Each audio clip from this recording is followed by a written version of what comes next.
ಬಸೇಗೌಡ ಸಾಹೇಬರು ಇದ್ದಾರೆ.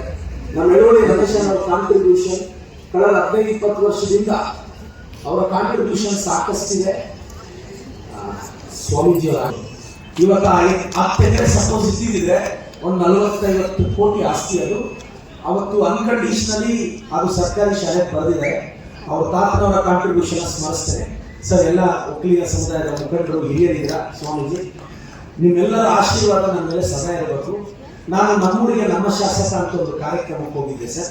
ನಮ್ಮೂರಿಗೆ ನಮ್ಮ ಶಾಸಕರು ಅಂತ ಒಂದು ಕಾರ್ಯಕ್ರಮಕ್ಕೆ ಹೋದಾಗ ಗೊಲ್ಲಳ್ಳಿ ಪಂಚಾಯತಿಯಲ್ಲಿ ಇಟ್ಟಮದು ಅಂತ ಒಂದು ಹಳ್ಳಿಗೆ ಹೋದೆ ಸರ್. ಹಳ್ಳಿಗೆ ಹೋಗ್ತಿದ್ದಂಗೆ ಎಂಟ್ರೆನ್ಸ್ ಅಲ್ಲಿ ಒಂದು ಒಕ್ಕಲಿಗ ಸಮುದಾಯದ ಹೆಣ್ಣು ಮಗಳು, ಶಾಸಕರೇ 2 ಕಿಲೋಮೀಟರ್ ದೂರದಲ್ಲಿ ಒಂದು 40-50 ಒಕ್ಕಲಿಗ ಸಮುದಾಯದ ಮನೆಗಳಿದೆ. ಆದರೆ ಯಾವ ದಾರಿ ಬಿಟ್ಟಿಲ್ಲ. ಜಸ್ಟ್ ಒಂದು 2 ಅಡಿ ದಾರಿ ಇದ್ರೆ ಹೆಚ್ಚು, ನೀವು ದಾರಿ ಮಾಡ್ಕೊಡಲೇಬೇಕು, ಇಲ್ಲ ಅಂದ್ರೆ ನಾನು ನಿಮ್ಮನ್ನ ಕಳಿಸೋದೇ ಇಲ್ಲ ಅಂತ ಹಾಕಿಟ್ಟಿದ್ರು. ನಾನು ಕೂತು 45 ಸರಿಸುಮಾರು ಮನೆಗಳು ಅಥವಾ ತೋಟಗಳು, ಆದ್ರೆ ಯಾವ ದಾರಿ ಬಿಡಕ್ಕೆ ಒಪ್ತಿರ್ಲಿಲ್ಲ. ಚಿಕ್ಕ ಪುಟ್ಟ ಭಿನ್ನಾಭಿಪ್ರಾಯಗಳು. ಸತತವಾಗಿ 2 ದಿನಗಳ ಕಾಲ 5-6 ಜನನ ಮನವೊಲಿಸಿ ಒಪ್ಪಿಸಿ ಇವತ್ತು 2 ಕಿಲೋಮೀಟರ್ ಹೊತ್ಕೊಂಡ್ಬರ್ಬೇಕಾಗಿತ್ತು. ಏನಾದ್ರು ಅಂದ್ರೆ 2 ವೀಲರ್ ಹೋಗೋದಕ್ಕೆ ಕಷ್ಟ ಆಗ್ತಿತ್ತು. ಅಂತ ಕಡೆ ಸತತವಾಗಿ 2 ದಿನ ಪ್ರಯತ್ನ ಪಟ್ಟು 45 ಒಕ್ಕಲಿಗ ಸಮುದಾಯದ ಕುಟುಂಬಗಳಿಗೆ ಮತ್ತು ಒಂದು 100 ಎಕರೆಗೆ ಹತ್ತತ್ರ ದಾರಿ ಆಗುವಾಗ ನೆನ್ನೆ ದಿನ ಕೆಲಸನೂ ಮುಗೀತು. ಸೊ ಇವತ್ತು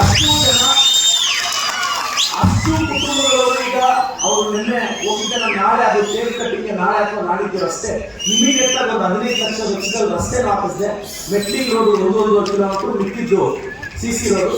ಸೊ ಅಷ್ಟು ಕುಟುಂಬಗಳು ಒಂದೇ ಮಾತಾಡೋದು, ಈ ರಸ್ತೆಯಿಂದ ಅಟ್ಲೀಸ್ಟ್ ನಾವು ಹೂವು ಬೆಳೆದ್ರೆ ಏನಾದ್ರು ಬೆಳೆದ್ರೆ ತಗೊಂಡ್ಬರಕ್ಕಾಗುತ್ತೆ ಅಂತ. ಸೊ ನಾನು ಎಲ್ಲೆಲ್ಲಿ ಒಕ್ಕಲಿಗ ಸಮುದಾಯದ ಮನೆಗಳು ಅಭಿವೃದ್ಧಿಗೆ ನಾನು ಖಂಡಿತವೂ ಶ್ರಮಿಸ್ತೀನಿ. ನಾನು ಆನೆ ಮಾಡೋದು ಅಂತ ಮತ್ತೊಂದು ಊರಿಗೆ ಹೋಗಿದ್ದೆ. 12 ಮನೆಗಳಿತ್ತು ಒಕ್ಕಲಿಗ ಸಮುದಾಯದ್ದು. ಅವರೊಂದು ಹೇಳಿದ್ರು, ಸರ್ ತೋಟಕ್ಕೆ ಹೋಗೋಕ್ಕೆ ದಾರಿ ಸಮಸ್ಯೆ ಆಗಿದೆ ಸರ್ ಅಂತ. ಅದೇ ಊರಲ್ಲಿ ನಮ್ಮ ಹುಡುಗ ಶ್ರೀಧರ ಒಕ್ಕಲಿಗ ಸಮುದಾಯದ ಹುಡುಗ ಆವತ್ತೇ 10 ಲಕ್ಷ ರೂಪಾಯಿ ನಾನು ಬಿಡುಗಡೆ ಮಾಡಿ ಆ ತೋಟಕ್ಕೆ ಹೋಗಿ 12 ಮನೆಗಳಿಗೆ ಅನುಕೂಲ ಆಗಲಿ ಅಂತ ಈಗಾಗಲೇ ರಸ್ತೆ ಹಾಕ್ಸಿದ್ದೀನಿ ನಾನು. ಇದು 2ನೇ ಇಂಪ್ಯಾಕ್ಟ್. 3ನೇದು, ನಾನು ನಮ್ಮೂರಿಗೆ ನಮ್ಮ ಶಾಸಕ ಕಾರ್ಯಕ್ರಮದಲ್ಲಿ ಹಿರೇನಾಗಲಿಗೆ ಹೋದೆ ಸರ್. ಹಿರೇನಾಗಲಿಗೆ ಹೋದ್ರೆ ಏನಾಗ್ತಿತ್ತು, ಊರಲ್ಲಿ ತೋಟಗಳಿಗೆ ಟ್ರ್ಯಾಕ್ ಹೋಗಕ್ಕೆ ಆಗ್ತಿಲ್ಲ. ಬೆಳೆ ಬೆಳೆದ್ರೆ ಕನಿಷ್ಠ 1 ಕಿಲೋಮೀಟರ್. ಇದು 20 years ಇಂದ ಪ್ರಾಬ್ಲಮ್ ಇತ್ತು ಸ್ವಾಮೀಜಿ. 20 ವರ್ಷದಿಂದ ಸಮಸ್ಯೆ ಇತ್ತು. ನಾವು ಹೋಗಿ ಎಲ್ಲ 4 ಜನ ಮುಖಂಡರು, ಒಕ್ಕಲಿಗ ಸಮುದಾಯದ ಮುಖಂಡರು, ಯಾವ ದಾರಿ ಬಿಡಕ್ಕೆ ರೆಡಿ ಇರಲಿಲ್ಲ. ನಾನು ಪ್ರತಿ ಮನೆಗೂ ಹೋಗಿ ಅವ್ರನ್ನ ಮನವೊಲಿಸಿ 4 ಜನ ಮುಖಂಡರ ಮನೆಯಲ್ಲಿ ಕೂತು ಬೆಳಗ್ಗೆ 7ರಿಂದ ಮಧ್ಯಾಹ್ನ 1-2 ಗಂಟೆವರೆಗೂ ಒಬ್ಬೊಬ್ಬರ ಮನೆಯಲ್ಲಿ ಕೂತಿ ಒಪ್ಪಿಸಿ ಅವತ್ತೇ ಸರ್ವೆ ಮಾಡಿಸಿ JCB ತಗೊಂಡು ಇವತ್ತೊಂದು 30 ಒಕ್ಕಲಿಗ ಸಮುದಾಯದ ಕುಟುಂಬಗಳಿಗೆ ಅವ್ರ ತೋಟಕ್ಕೆ ದಾರಿ ಆಗಕ್ಕೆ ಈಗಾಗಲೇ ಕ್ರಮ ಕೈಗೊಂಡಿದ್ದೀನಿ. ಆ ದಾರಿ ಯಶಸ್ವಿಯಾಗಿ ರೂಪಿಸಿದೆ. ಮತ್ತೆ ನಾನು ನನ್ನ ಜಿಲ್ಲಾ ಗ್ಯಾರಂಟಿ ಸಮಿತಿ ಅಧ್ಯಕ್ಷರಾಗಿ ಒಕ್ಕಲಿಗ ಸಮುದಾಯದ ಹಿರಿಯರಾದ ಎಳವಳ್ಳಿ ರಮೇಶ್ ಅವರನ್ನ ನೇಮಕ ಮಾಡಿದ್ದೀವಿ. ತಾಲೂಕು ಗ್ಯಾರಂಟಿ ಸಮಿತಿ ಅಧ್ಯಕ್ಷರಾಗಿ ಒಕ್ಕಲಿಗ ಮುಖಂಡರಾದ ನಾವು ಜಯರಾಮಣ್ಣನ ನೇಮಕ ಮಾಡಿದ್ದೀವಿ. ನಂತರ ಆ ಕಡೆ ಮಂಚೇನಹಳ್ಳಿಯಲ್ಲೂ ಅಷ್ಟೇ ಒಕ್ಕಲಿಗ ಸಮುದಾಯದ ಮಧುಸೂದನ್ ರೆಡ್ಡಿ ಅವರಿಗೆ ಅಧ್ಯಕ್ಷರಾಗಿ ಅವಕಾಶ ಮಾಡಿಕೊಟ್ಟಿದ್ದೀವಿ. ನಂತರ ಎಲ್ಲ ಸಮುದಾಯದವರನ್ನ ಬೆಳೆಸಬೇಕು, ಜೊತೆಯಲ್ಲಿ ಕರ್ಕೊಂಡು ಹೋಗ್ಬೇಕು ಅನ್ನೋದು ನನ್ನ ಬಯಕೆ. ಬಹಳಷ್ಟು ಒಕ್ಕಲಿಗ ಸಮುದಾಯದ ಯುವಕರಿಗೆ ಯುವತಿಯರಿಗೆ ನಾನು ಅವಕಾಶ ಕೊಟ್ಟಿದ್ದೀನಿ. ಮಂಚೇನಹಳ್ಳಿ ತಹಸೀಲ್ದಾರ್ ಆಗಿ ಒಂದು ಒಕ್ಕಲಿಗ ಸಮುದಾಯದ ಯುವತಿಗೆ ಅಲ್ಲಿ ಅವರಲ್ಲಿ ಸೇವೆ ಸಲ್ಲಿಸೋದಕ್ಕೆ ಒಂದು ಅವಕಾಶ ಮಾಡಿಕೊಟ್ಟಿದ್ದೀನಿ. ನಂತರ ನಂದಿ ಸ್ಟೇಷನ್ ಅಲ್ಲಿ ಸೇವೆ ಸಲ್ಲಿಸೋದಕ್ಕೆ ಒಂದು ಒಕ್ಕಲಿಗ ಸಮುದಾಯದ ಯುವಕರಿಗೆ ಒಂದು ಅವಕಾಶ ಮಾಡಿಕೊಟ್ಟಿದ್ದೀನಿ. ಎಲ್ಲ ಸಮುದಾಯದವರು ಜೊತೆಯಲ್ಲಿ ವಿಶೇಷವಾಗಿ ಒಕ್ಕಲಿಗ ಸಮುದಾಯದ ಕಾಂಟ್ರಿಬ್ಯೂಷನ್ ತುಂಬ ದೊಡ್ಡದಿದೆ. ನಾನು ಕೆಂಪೇಗೌಡರನ್ನ ಎಲ್ಲ ಮುಖಂಡರನ್ನ ನಾನು ತಮ್ಮ ಆಶೀರ್ವಾದವನ್ನು ಬಯಸ್ತೇನೆ. ನಿಮ್ಮೆಲ್ಲರ ಆಶೀರ್ವಾದ ಇದ್ದರೆ ನಾನು ಇಷ್ಟು ದೂರ ಬರೋಕ್ಕಾಗಲ್ಲ. ದಯವಿಟ್ಟು ನಿಮ್ಮ ಆಶೀರ್ವಾದ ನನ್ನ ಮೇಲೆ ಇರಲಿ.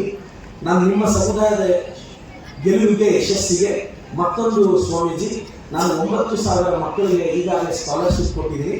ಅದರಲ್ಲಿ 1,700 ಒಕ್ಕಲಿಗ ಸಮುದಾಯದ ಮಕ್ಕಳಿಗೆ ಮನೆ ಹತ್ರನೇ ಹೋಗಿ ಸ್ಕಾಲರ್ಶಿಪ್ ಕೊಟ್ಟಿದ್ದೀನಿ. ಅಂಬೇಡ್ಕರ್ ಪಂಚಾಯತಿ ಈ ಕಡೆ ಕಸಬಾಗಿ 700-800 ಹೆಚ್ಚು ವಿದ್ಯಾರ್ಥಿಗಳಿಗೆ ಮನೆ ಬಳಿ ಹೋಗಿ ಸ್ಕಾಲರ್ಶಿಪ್ ಕೊಟ್ಟಿದ್ದೀನಿ. ಎಲ್ಲರೂ ಯಾವುದು SC ST ಎಲ್ಲ ಸಮುದಾಯದ ಮಕ್ಕಳಿಗೆ ಸ್ಕಾಲರ್ಶಿಪ್ ಕೊಡ್ತಾ ಬರ್ತಿದ್ದೀನಿ. ಯಾಕೆಂದ್ರೆ ಎಲ್ಲರ ಆಶೀರ್ವಾದ ಇದ್ರೇನೆ ನಾನು ಈಗಾಗಲೇ ರಾಜಕೀಯಕ್ಕೆ ಅಂಬೆಗಾಲ ಇರ್ತಿದ್ದೀನಿ. ಶ್ರೀ ನಿರ್ಮಲಾನಂದ ಸ್ವಾಮೀಜಿ ಅವರ ಆಶೀರ್ವಾದ ಪಡೆಯಕ್ಕೆ ಹೋದಾಗ ಅವರು ನನಗೆ ಕೆಲವು ಮಾರ್ಗದರ್ಶನ ಹೇಳ್ಕೊಟ್ರು. ಹೀಗೆ ನಡ್ಸ್ಕೊಂಡು ಹೋಗ್ಬೇಕು, ಹೀಗೆ ನಡೀಬೇಕು ಅಂತ. ಮತ್ತೆ ನನ್ನ ಜಿಲ್ಲಾ ಉಸ್ತುವಾರಿ ಸಚಿವರು ಸದಾ ನನಗೆ ಮಾರ್ಗದರ್ಶನ ಹೇಳ್ತಿರ್ತಾರೆ. ನಾನೆಲ್ಲರೂ ವಿಶ್ವಾಸಕ್ಕೆ ತಗೊಂಡು ನನಗೆ ಬಹಳಷ್ಟು ಶ್ರಮಿಸಿದ್ದಾರೆ. ನಮ್ಮ ನಂದಿ ಆಂಜನಪ್ಪಣ್ಣವರು ನನ್ನ ಗೆಲುವಿಗೆ ಶ್ರಮಿಸಿದ್ದಾರೆ. ನಾನು ಅವ್ರನ್ನೂ ಈ ಸಂದರ್ಭದಲ್ಲಿ ಸ್ಮರಿಸ್ತೇನೆ.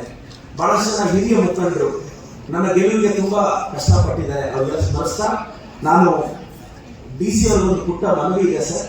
ನಾವು ಈಗಾಗಲೇ ಒಂದು ಪತ್ರ ಬರೆದಿದ್ದೀವಿ ನಿಮಗೆ, ನಾನು ನಿರೀಕ್ಷಿಸಲು ಜಿಲ್ಲಾಧಿಕಾರಿಗಳ ಕಚೇರಿ ಮುಂದೆ ಒಂದು ಕಡೆ ಅಂಬೇಡ್ಕರ್ ಅವರ ವಿಗ್ರಹ, ಇನ್ನೊಂದು ಕಡೆ ಗಾಂಧಿ ಅವರ ವಿಗ್ರಹ ಪ್ರತಿಷ್ಠಾಪಿಸಿ ಅಂತ ನಾನು ಶಾಸಕನಾಗಿ ಮತ್ತೊಂದು ಪತ್ರ ಬರೀತಾ ಇದ್ದೇನೆ. ಜಿಲ್ಲಾಧಿಕಾರಿಗಳ ಕಚೇರಿ ಬಳಿ ಕೆಂಪೇಗೌಡರದೊಂದು ವಿಗ್ರಹ, ವಾಲ್ಮೀಕಿ ಅವರದೊಂದು ವಿಗ್ರಹ ಪ್ರತಿಷ್ಠಾಪಿಸಬೇಕು ಅಂತ. ಯಾಕಂದ್ರೆ ಒಕ್ಕಲಿಗ ಸಮುದಾಯ, ವಾಲ್ಮೀಕಿ ಸಮುದಾಯ ಅತಿ ಹೆಚ್ಚು ಇದೆ ನಮ್ಮ ಕ್ಷೇತ್ರದಲ್ಲಿ.